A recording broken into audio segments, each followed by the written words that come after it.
කට්ටිය ඇවිල්ලානේ. කට්ටියන සුබ දැසනක්. එහෙනම් ඉතින් අපි අද වැඩේ පටන් ගමු. රයිට් හරි අපි වැඩේ පටන් ගමු. 1යි 2යි 3යි 4යි 5යි හැමෝම ඇවිල්ලා ඉන්නවා. ඉතින් ඔයාලා ඇවිල්ලා ඉන්නේ අපේ අයි ක්ලිනික් එකට සම්බන්ධ වෙන්න. සෞඛ්‍ය ශාස්ත්‍රයේ හොඳ ආයතනයක්. ඉතින් ඔයාලා වද ඉන්ටර්විව් කරන්න තමයි මේ හැත්තෙන්නේ. ඉතින් අපි පොඩ්ඩක් කතා කරලා බලමු කොහොමද ඔයාලගේ හැකියාවන් මේකට තියෙන දක්ෂතාවයන් මොනවද කියලා. ඔයාලා කැමති නේද? ඔව් සර්. එහෙනම් අපි මුලින්ම ඔයාලට මම කවුද කියලා කියන්නම්. මම අදි අක්ෂි විශේෂඥ දුෂිකෝන් කනකපාල. කෑල්ලමයි දෙන්නෙක් පිරිළමයි 3 දෙනෙක් අපිට ඉන්ටර්විව් එකට ඇවිල්ලා ඉන්නවා. අපි මුලින්ම මේ පිරිළමගෙන් පටන් ගමු නේද?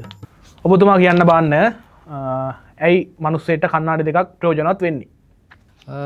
කන්නාඩි දෙකක් පෙනීම නැති කෙනෙක්ට ඒක පෙනීම ලබා ගන්න වගේම ඇස්වල ආරක්ෂාවට කන්නාඩි දෙකක් වැදගත් වෙනවා. මේක හොඳ උත්තරයක්. ඊළඟට අපි බලමු ඔය කොනේ ඉන්න තඩිමල්ලි කියන්න බාන්න අපිට පෙනීමට උපකාරී වෙන අවයව මොකක්ද කියලා? සර් කන් ගැට්ටයි නහයයි ඇස් දෙකයි. ඇස් දෙක නම් හරි පුතා. හැබැයි කන් ගැට්ටයි නහයයි නෑ සර් මේ කන්නඩි දෙක තියෙන්නේ ඒ වලනේ.